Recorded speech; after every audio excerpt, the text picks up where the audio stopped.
Conversation with someone yesterday. They said to me, I'm so afraid that I'm going to hurt this person. And I said, you don't have that much power. Meaning, we don't have the power to hurt another individual. The individual has to choose to be hurt. Does that make sense? And when we start to think about that, it's not that we don't have amends to make. It's not that we don't have communication to clear up. But it's an understanding that we, even us in our individual world, determine how we are going to respond and to react to the things that happen to us, to the situations that we find ourselves in. And so I always go back to my mantra, my 3 favorite words, which is to the degree. To the degree. To the degree that I approach life from a place of half-heartedness is the degree in which I create a half-hearted life. To the degree that I believe that the world is there to support me is the degree in which I experience a manifestation of a world that is working at every corner and at every turn.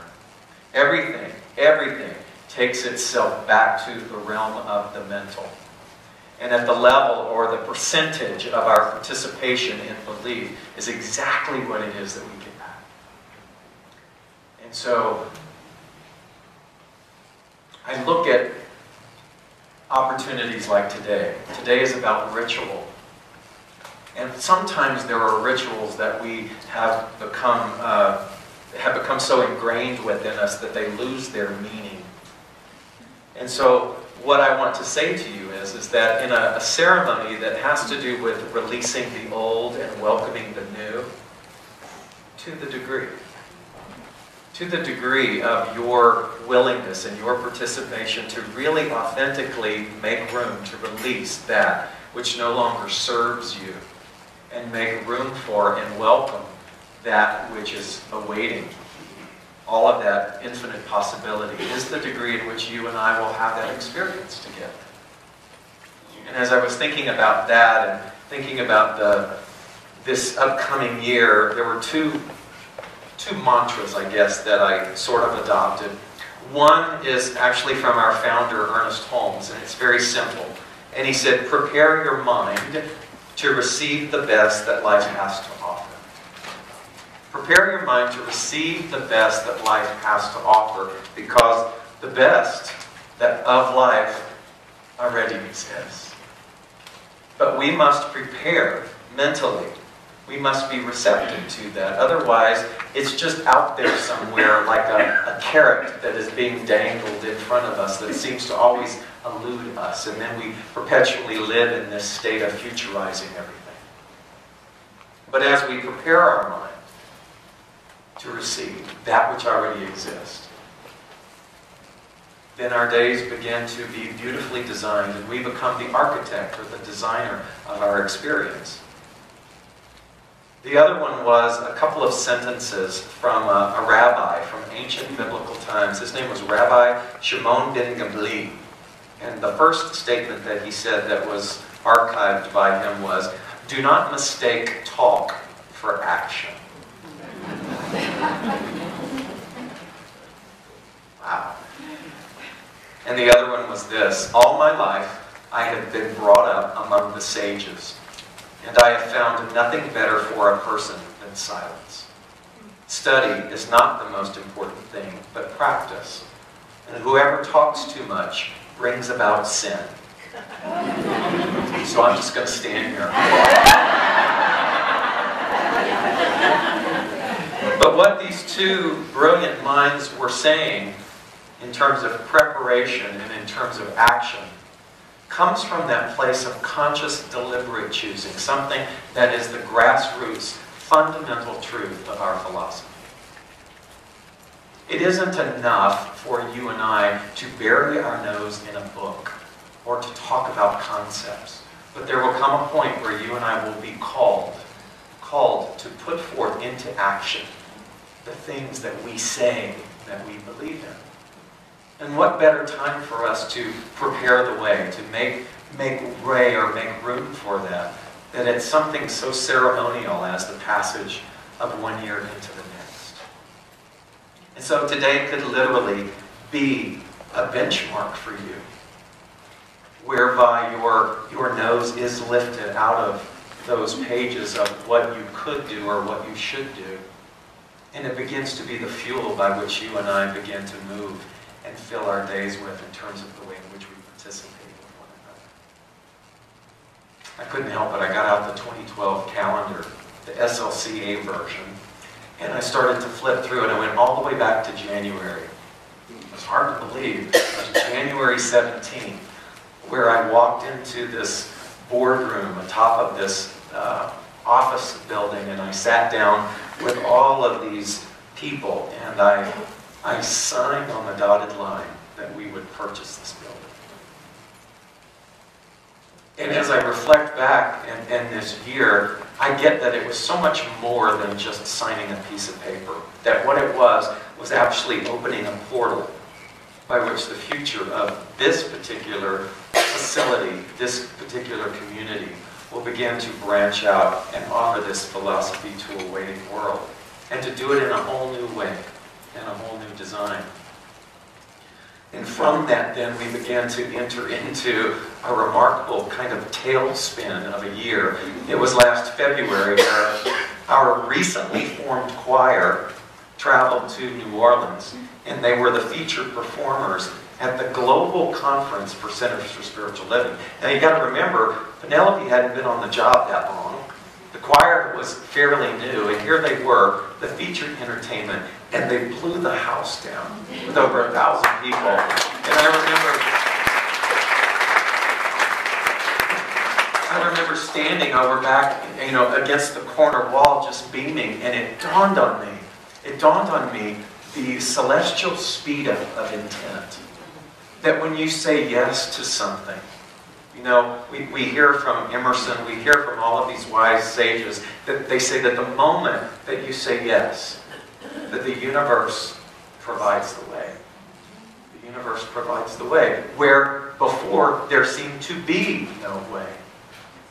And so I couldn't have been prouder to stand there and watch that. And then in March, it was the culmination of all of these different pod groups around the greater Atlanta area where you were gathering together to study the seminal classic Think and Grow Rich by Napoleon Hill. And the publishers of that book in New York, my friend Joel Fotinas, was gracious enough to come and do a call-in. And so everybody who participated in that pod group, we met in this room when it was unfinished and ugly.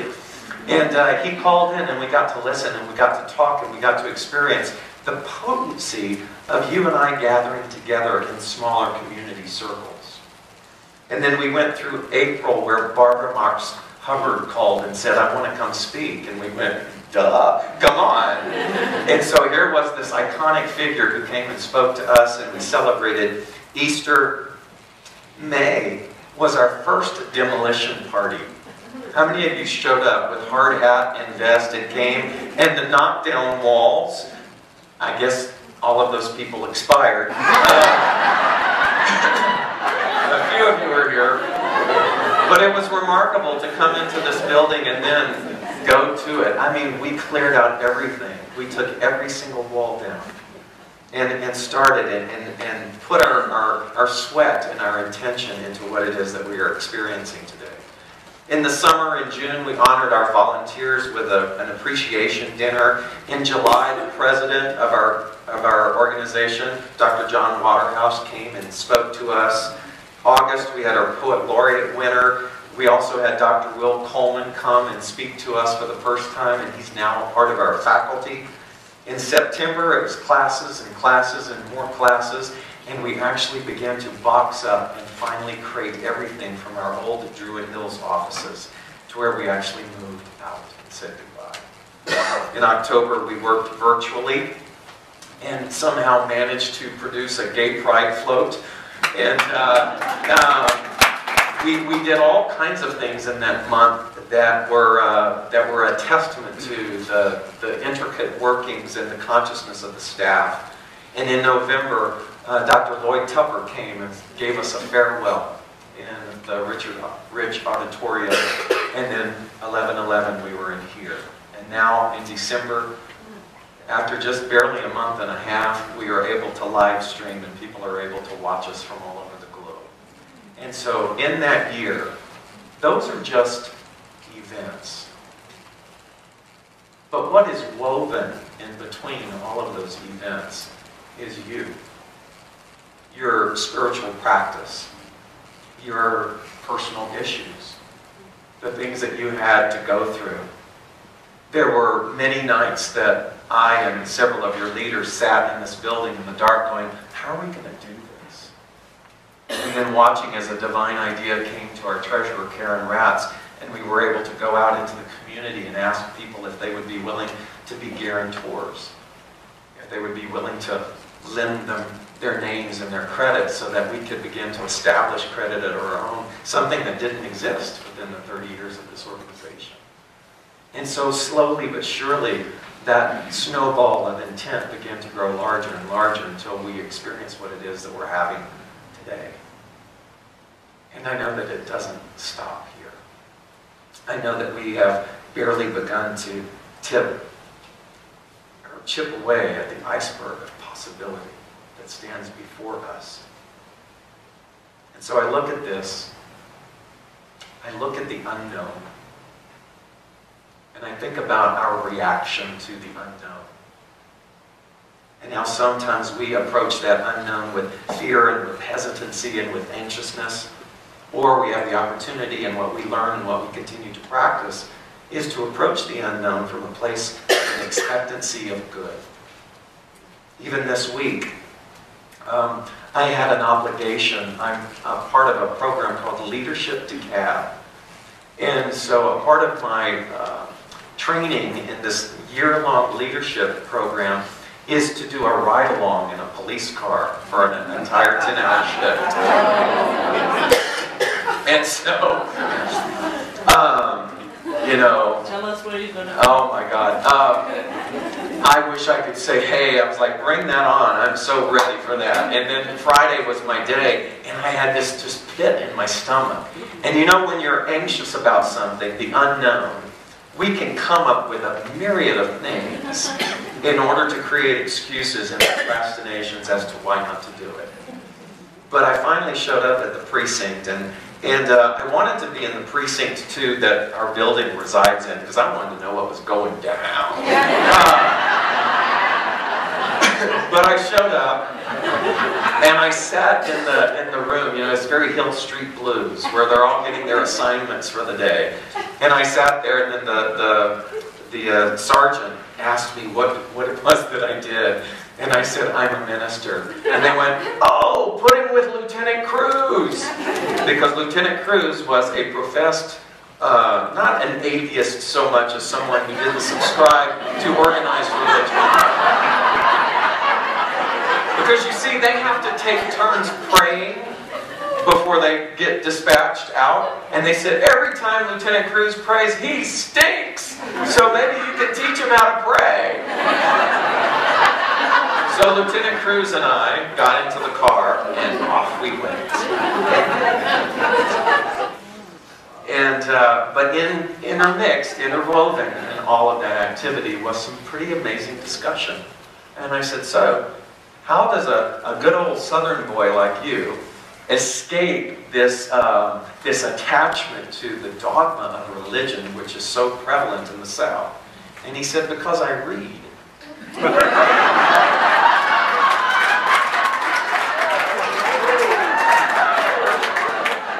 And he said, tell me a little bit about what you read. And so we started to talk about history, and he said it just never made sense to me. I couldn't give myself to a God that would condemn people just because of the geography of where they were born.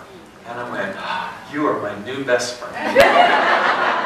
And so I told him about us. I told him about the Spiritual Living Center of Atlanta, and he got this smirk on his face, and he started to laugh, and I said, what? And he goes, you guys would have no idea the people who call about you into the precinct. He goes, we have Prophetess Clarita Sosita Melita Boida who calls like every other week to say, we got to do something about those people.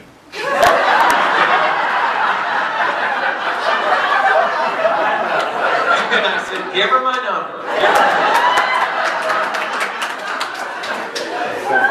But ultimately what happened was that he realized that there was something other than the traditional upbringings or the traditional dogma that maybe all of us were exposed to at some time. And I think that that's what's the beautiful part about what it is that we do. We take for granted this philosophy that we have found that speaks to the very core, to the very soul of our being, and we realize that we're dealing with millions upon millions of people who don't even know that this philosophy exists. And so one by one by one by one, we become these little satellites. And it's not about proselytizing, but it's about living consciously. And when you live consciously, without preaching it, you automatically emote an energy that allows other people to find a place within them where they can begin to excavate their worthiness that may have been very deep, deep, deep and long ago. And that's the value of you. That's the value of spiritual practice. That's the value of taking these principles and again, taking our nose up out of a book and beginning to apply them, to live them, to walk them. Imagine what it was for you when you heard something differently than how you had been raised. Imagine what it was like, that moment, that inception point, where you realized that perhaps, maybe just perhaps, you are worthy. That there is nothing to fix. That it's simply a matter of continuing to uncover the inherent greatness that is you. To really entertain the idea that your life has meaning and has purpose, and that you are here to be the vehicle by which that infinite good can express. Imagine what that was like for you, even if you're not fully accepting of it at this point. Imagine, though, taking that and exponentially letting that consciousness expand and expand, and that is why we do what we do. As I was thinking about the action component of that, I came across this beautiful poem by Henry Wordsworth Longfellow, and it was called A Psalm of Life. And it says, "Tell me not in mournful numbers, life is but an empty dream. For the soul is dead that slumbers, and things are not what they seem. Life is real, life is earnest, and the grave is not its goal. Dust thou art, to dust returnest, was not spoken of this soul. Not enjoyment and not sorrow is our destined end or way, but to act, that each tomorrow find us farther than today. Art is long, and time is fleeting, and our hearts, though stout and brave, still like muffled dreams are beating funeral marches to the grave. In the world's broad field of battle, in the bivouac of life, be not dumb like driven cattle, but a hero in the strife. Trust no future, however pleasant, let the dead past bury its dead. Act in the living present, heart within and God o'erhead. Lives of great men all remind us we can make our lives sublime, and departing, leave behind us footprints on the sands of time.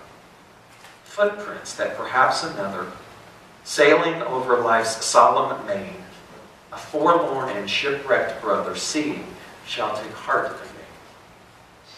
Let us then be up and doing, with a heart for any fate, still achieving, still pursuing, learn to labor and to wait. This poem speaks about the legacy that you and I leave, not after we're gone, but the legacy of today. You leave a legacy of now. You leave a footprint. You leave an impression. You leave an invitation for another individual to see and to regain some semblance of strength and hope within them. That's the beauty of consciousness. That's the beauty, as Rumi said, about not going back to sleep, but of staying awake and allowing ourselves to move forward. I was studying once about the evolution of the human brain. And long before we are what we are, whatever belief system you subscribe to in terms of that evolutionary process, but it is well documented that the brain was very reptilian in its origin. Reptilian meaning that it was accustomed to hoarding. Think about it. The reptilian brain, which is accustomed to hoarding, is a consciousness that embraces an us versus them mentality. Because for one to hoard, they must think what? There's not enough. For the reptilian mind, or the reptilian brain to hoard, there must be a sense of belief in competition, a belief in lack. But as we look at consciousness, then we move forward in a greater awareness and an understanding that there is more than enough, again, to the degree of our belief. Nothing exemplifies this more than enough energy than an African ethical philosophy called Ubuntu, which many adopt as the essence of being human. Ubuntu is based on the notion that as humans, we are completely interconnected, and as such, our actions should factor in the whole of humanity, not just ourselves as individuals, because they affect everyone. And so there's a familiar story about a woman who became very attached to a young boy while volunteering at an African orphanage. And before boarding a bus to leave, she handed the young boy a cookie. As she took her seat, tears began to fill her eyes because she watched him break off a little piece of cookie for each of the children that were circled around him. That boy embodies the spirit of Ubuntu.